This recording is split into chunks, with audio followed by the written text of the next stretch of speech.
So I'm going towards Bombay side and coming back, yeah? All right. Thank you. Let's hope we get it all correct this time. Okay. So here I am. This is the Africa Twin that I've ridden in on, and that's the CB500X that I'm going to be riding today. And we'll talk about first impressions and stuff like that. So obviously this bike, 1000cc, highly specialized in terms of being able to do far more off-road. And the CB500X, kind of an all-rounder, purports to be, and we'll find out if it is. So it has a 19-inch wheel, that's a 21-inch wheel on the Africa Twin. Looks pretty good, looks well set up, enough ground clearance. Looks like it's a mix between a city bike and something that wants to do trails and stuff. It's not exactly like a sports bike. So that's really the positioning. Let's see if it works. All right, that's Siddharth. Thank you. Siddharth, the key. I'll see you soon. So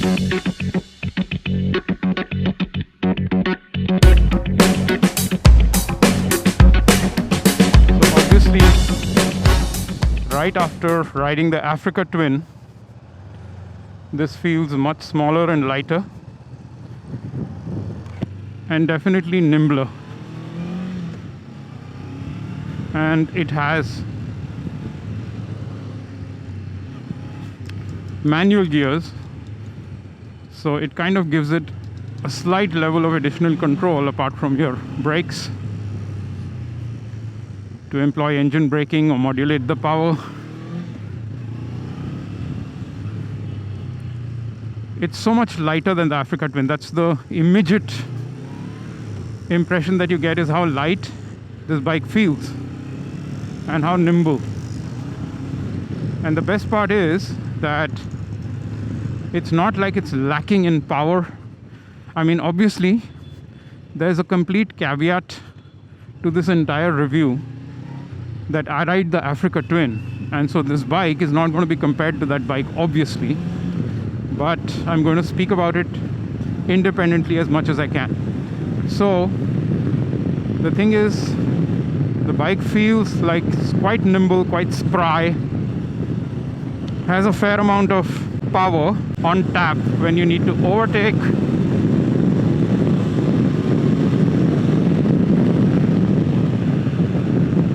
And so one of the things that people have said about this bike is that it's quite expensive compared to the 390 Adventure. But I just want to tell you that that's not a bike that this can be compared to. The twin-cylinder engine on this bike just makes things very different.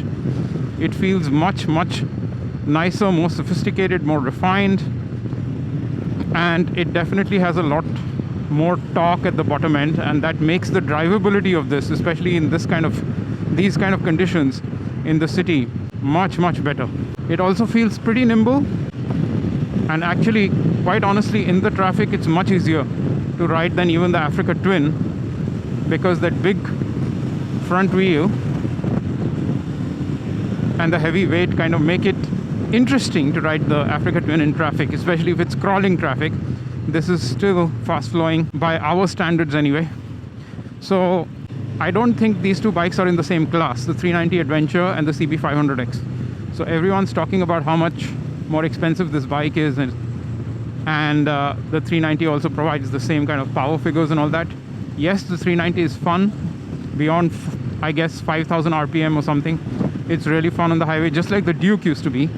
But the riding dynamics of this bike are completely different. It's far more comfortable, especially over the potholes and stuff. Much, much more comfortable. The 390 is very stiff. It kind of feels quite uncomfortable while going over speed breakers and bumps and things like that. So this bike, I'm not really thinking about potholed roads and little patches that you get. I'm not even thinking about them. The only reason I'm paying attention to them at all is because I'm doing a review. Otherwise, they're not really bothering me at all. And that's a big thing for a bike in India, is that it needs to be comfortable over these kinds of roads, because 80% of the time, these are the conditions you're going to meet. The other thing is, if you're going adventuring, this bike should be able to take you anywhere. And while it's not exactly an off-roader, I think that's a hugely abused term, because a lot of people, I mean, obviously there are some people that do off-road, But there's a lot of people that buy these off-roading kind of bikes and they stick to the highways. And at best, they'll do a trail or something. And really, my reason for getting an adventure bike was that I wanted the bike to be able to go anywhere.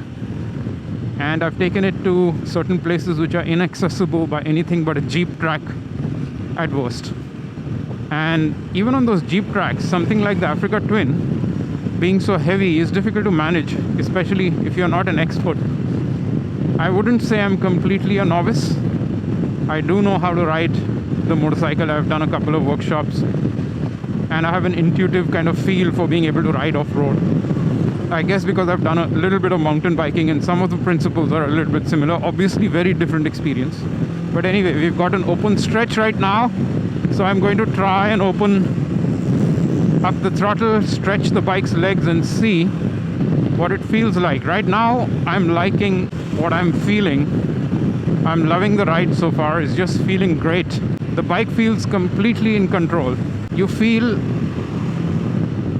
absolutely in control. It's very predictable. The braking is really good.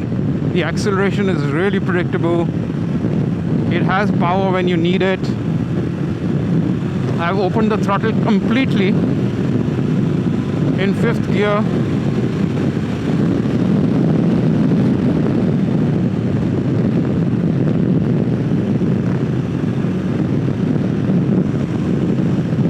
And it reaches cruising speeds pretty quickly.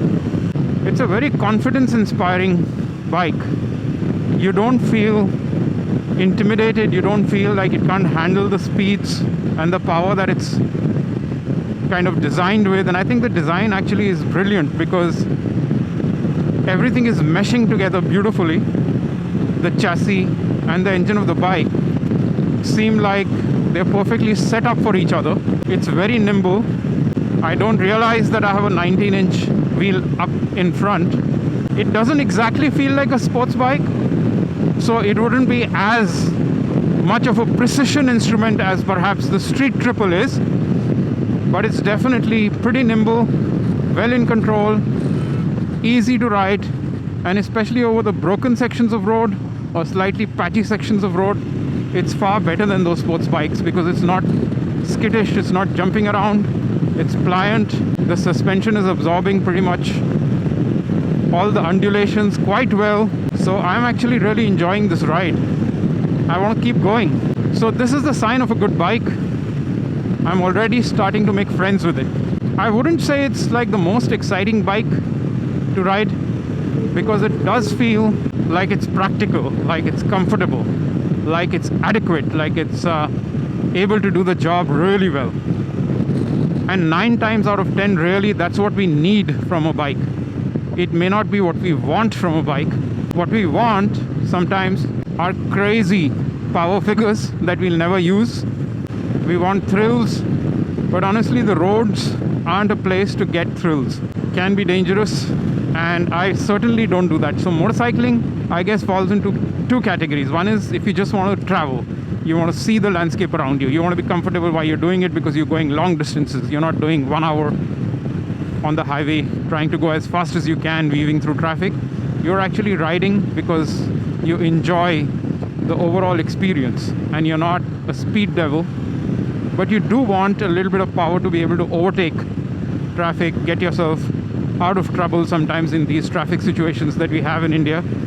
And this bike seems very well equipped to do all of that. So I'd say it's a really great bike for Indian conditions, and it makes absolute sense because what you need here is great ground clearance, very good suspension, the ability to pull ahead of traffic when you need to without being dangerously fast or dangerously powerful with like 100 plus bhp or 180 bhp or whatever. Those bikes are meant for the track, really. Great braking, confidence inspiring. Plus, the overall fit and finish of Honda and the refinement and the quality, just incredible.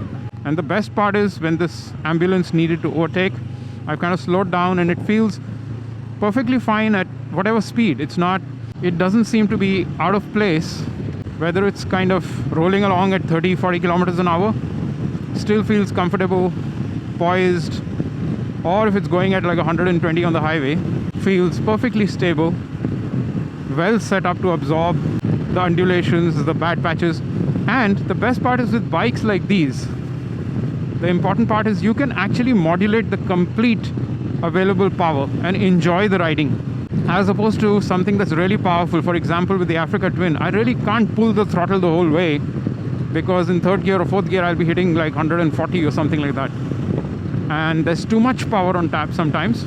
So you need to be wise with it. You need to modulate it within limitations and restrictions, so it doesn't actually feel, you feel mature riding that bike because there's so much power. You don't actually feel like you're having a hoot in that sense. I mean, there's a deeper sense of enjoyment, there's no doubt about that. Very different class of bike, obviously. I love it. But sometimes in the city you actually want something that's like light, that you can throw around, that you can enjoy without having to be mature. So this bike kind of feels like that. It's kind of fun. I'm not really thinking much about the bike, I'm thinking about the ride. But a couple of downsides that I've noticed, very small ones really, I wouldn't even call them downsides. One is that the throttle seems to be just a little jumpy at the lower speeds. So if you do this, it's kind of jerky, it's not a smooth roll on. If you pull the throttle, especially at the lower RPMs, it just kind of jumps forward a little bit. So that's one aspect that I felt is a little bit of a small niggle. Nothing major really. I mean, you could easily live with this. This is not really a problem. Again, sometimes when you do reviews, you have to look at all these details, which very often don't really matter that much. But I would say that if you're in traffic and you're kind of moving along and, you know, slow moving traffic, 40-30 kilometers an hour, this characteristic could be a small niggle. But you'll get used to it. You have a clutch to modulate things.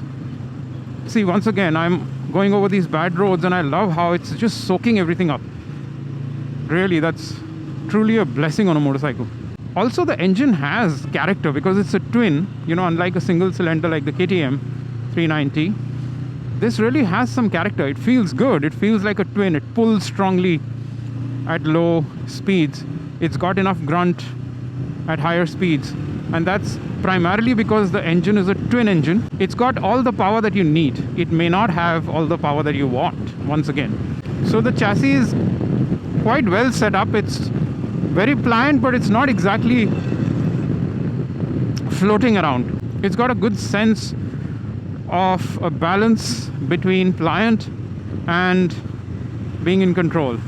So it's kind of a good chassis. I kind of really am enjoying the well-cushioned ride, but without giving up on the sense of control, which is obviously very important in motorcycles. Okay, let's see if we can turn around here under this flyover. We've come all the way to Chembur from Thane. I really love how well you can control this bike. It's just a beautiful feeling to be able to just think about what you want the bike to do and then have the bike respond precisely. The other thing is, if you have to stop abruptly or something, heavy bikes can put you in a bit of trouble, especially if you're in an odd spot and you can't reach down with your foot. Then there's always that fear, especially if you're a novice or a newbie, that you'll topple the bike. And it's just kind of one of those things with heavy bikes, especially on off-roading sections. It's very easy to misjudge the ground, kind of put your foot down, realize there's a couple of inches under you, and then disbalance and the bike kind of just topples over. I mean, it's not really very serious, but these heavy bikes aren't easy to pick up either. So with this kind of bike, I think it will be well set up for very light off-roading. I don't think the suspension is in any serious way meant to kind of go over rocky terrain and stuff like that. But if you're doing trails, if you're doing jeep trails, rutted jeep trails and stuff like that, coffee estates, things like that, this is really good because it's light. I've realized one thing, at least it's a personal realization. I'm no expert in terms of off-roading, but if you want to go off-roading, take a light bike. And this bike is much, much lighter than some of those big capacity adventure bikes like the Africa Twin, like the GS, all those bikes. So this really feels pretty good. It inspires a lot of confidence. I'm ready to take on any trails with it. I don't know how the tires will respond if you're on a Jeep trail or something, but they seem obviously like road-oriented tires. But I think that's less of a concern than actually having an extra 70 kgs on you on the bike. Because even with good tires, unless you're very, very skilled It's very difficult to manage those bikes on off-roading sections, and particularly because I ride solo. If you're riding solo, it's very important that you can handle the bike yourself, and if it falls down, because there's going to be nobody to assist you, you have to be able to kind of manage the bike on your own and not drop it too much in the first place. And I think this bike, all the off-roading that I've done on the Africa Twin for the 3 years that I've had it, I've done some workshops. I've gone to jeep trails in Coorg on coffee estates, which are pretty much like narrow trails that are quite beautiful to ride. I've gone to a forest road that's essentially traversed only by gypsies and jeeps that go to the top of a hill. I've done small single tracks, which are actually not bad because it was compacted earth, so relatively easy to ride, but they're single trails that kind of go up slight sloping hills and stuff. I've done some sand in Rajasthan a little bit, and all of those things, the number one thing I was wishing for was a lighter bike. Okay, let's go over this bad section, stand up and see how this handles it. Actually, it's pretty good. It's quite easy to stand up on this bike. Quite easy, much easier than the 390 Adventure. So that's another thing for you off-roading fans, is that standing up on this bike, I'm 5'11", the seating position extremely comfortable. Standing up on this bike feels really great. All right, so we've got clouds all of a sudden from a sunny day. This is the monsoon. I just love how much in control this bike is. These are well-engineered systems. You can see that. They're well thought out, well designed. Honda takes its time over doing stuff such as launching bikes in this country. But when they do them, I just love how much attention to detail there is, and how much the design has been thought through, and how balanced it is. This category of bike, there need to be more such bikes in India. I think the only other bikes you can talk about would be, yes, the 390 Adventure, although I would put it in a different class, being a single cylinder. Definitely not having the kind of sophistication or prowess that this bike does, despite the similarity in terms of power output figures. But power output figures are just one part of the picture. However, at least you can talk about that bike as something that you can take all over the country, have some adventures, take it a little bit off-road. I personally feel that that bike will not be as accomplished off-road as this one, simply because of the comfort levels, because of the low-end grunt. At low RPMs, you're generating enough power, and that's what you need when you're off-road on trails and stuff. You don't need to go really fast. I'm a very conservative rider. I'm at 4,500 RPM or something, not even, and I'm doing 100. So I can imagine myself cruising all day at this speed, 100, 110, without really stressing out the engine, actually just kind of being in its comfort zone completely, in the middle of its comfort zone, and just pulling along. And I would love to travel long distances on highways at this kind of speed, because in any case, even on the Africa Twin, I don't do more than 110, 120, and from 100, if you want to pull ahead,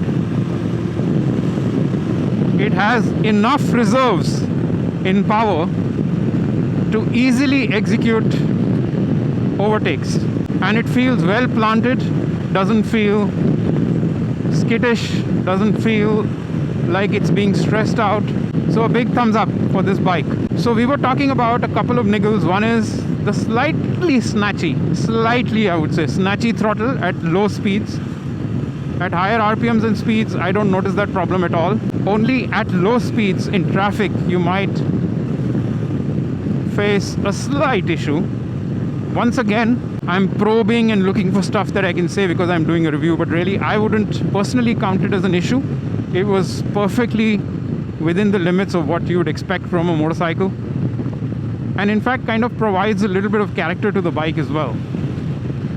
The other thing with this bike is really the rear monoshock setup right now feels a bit springy, but that's, I think, adjustable by 7 steps. So if I get off and adjust it, it'll make a big difference. But that's really the only 2 things that I found about this bike that I thought could be small issues. The front forks aren't adjustable. So if you are an advanced rider, that might be something that might bother you a little bit, because Being able to tune the suspension obviously makes a big difference to the individual rider. Here, I think it kind of meets most goals. So I am about 87 kgs and I'm about 5'11", and this bike seems perfectly well set up for me, except for a slight amount of springiness in the rear suspension, which can be adjusted. I haven't adjusted or touched anything at all so far. So a pretty good setup overall. And the third thing, the third thing we must talk about is that, like I said, a lot of people talk about the character of a bike. They want the bike to be growly, or they want the bike to be a certain way that they feel a personal connection to it.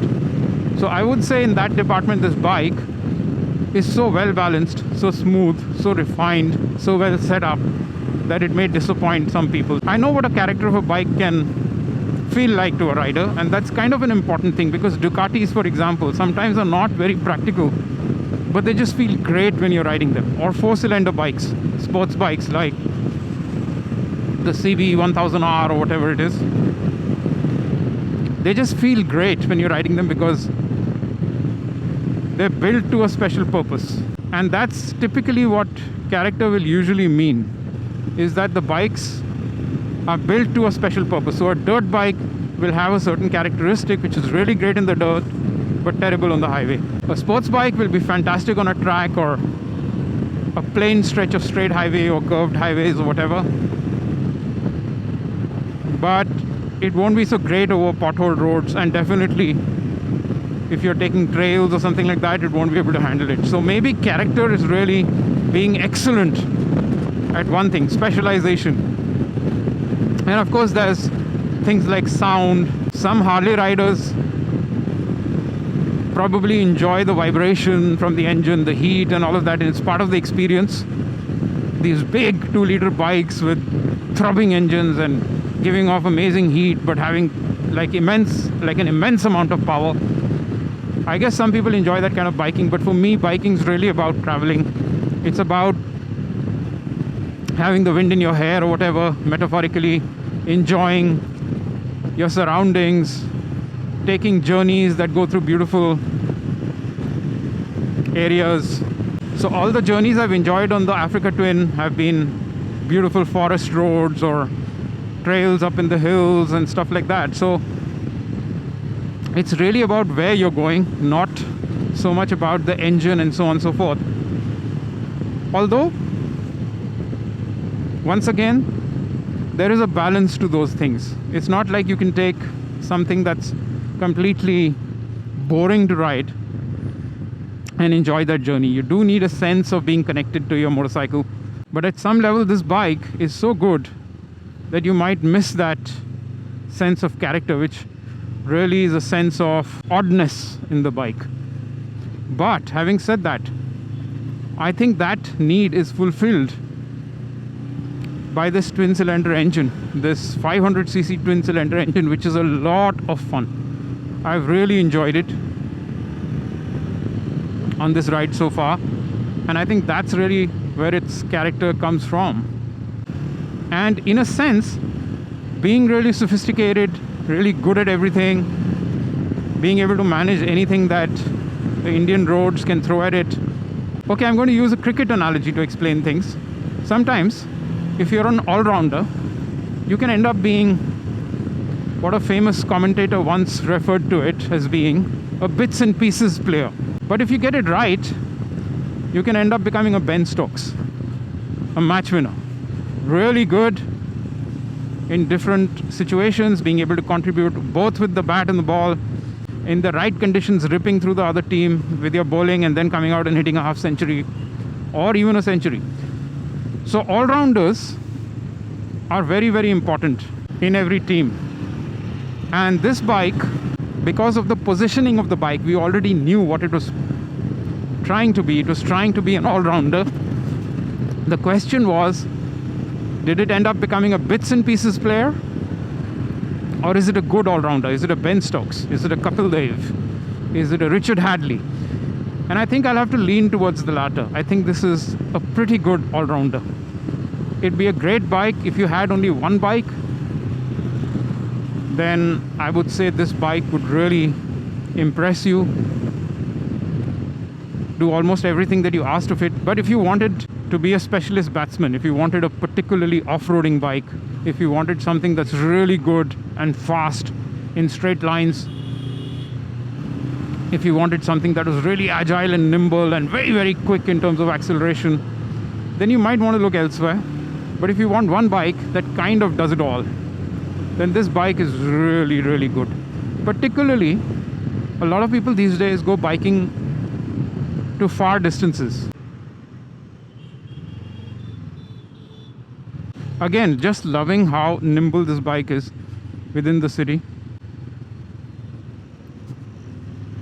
In traffic, quite easy, feels really good.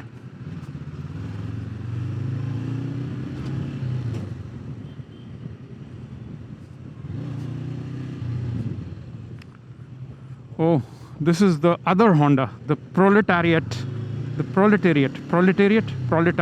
Honda. The Proletariat.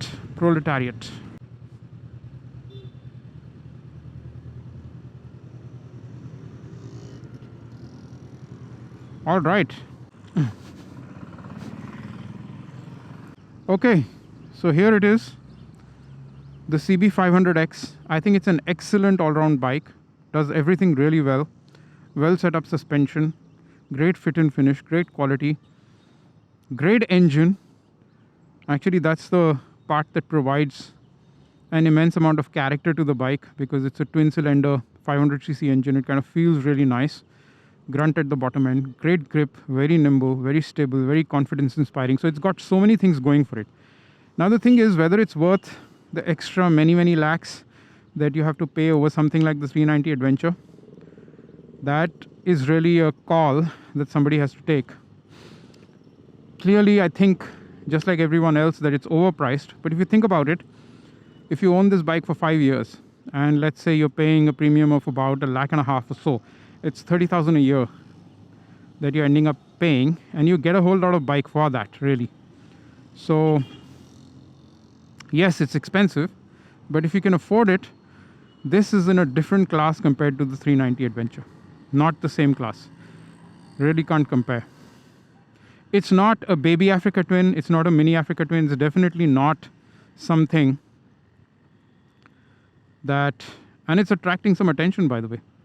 So it's not really something that will try and replace the Africa Twin. So if you have got ambitions to buy something like that, that's a massive bike, lots of power, and it's got, you know, some pretty good off-roading chops, particularly if you know what you're doing off-road, and you can handle the whole intimidating factor of the weight, etc. Although I have to say that once you get moving on the Africa Twin, it doesn't really feel its weight. It's really about crawling in traffic and dealing with absolutely insane traffic when people will come at you from different sides and you suddenly have to stop and put a foot down and stuff like that. That's really the only problem. The rest of it is fine. And of course, if you drop it off road and you have to pick it up and stuff like that, it's a big, heavy bike. So there is a certain amount of stress involved there. Whereas with this one, clearly not in that same class, not pretending to be. It's kind of, if you were unkind, you would call it a jack of all trades. But if you were kind, then you would use the cricket analogy and call it an all-rounder. And I think this definitely is the bike for India, because you can handle it easily, you'll ride it more frequently. You may not ride it for the thrills, but you'll definitely ride it for the journeys.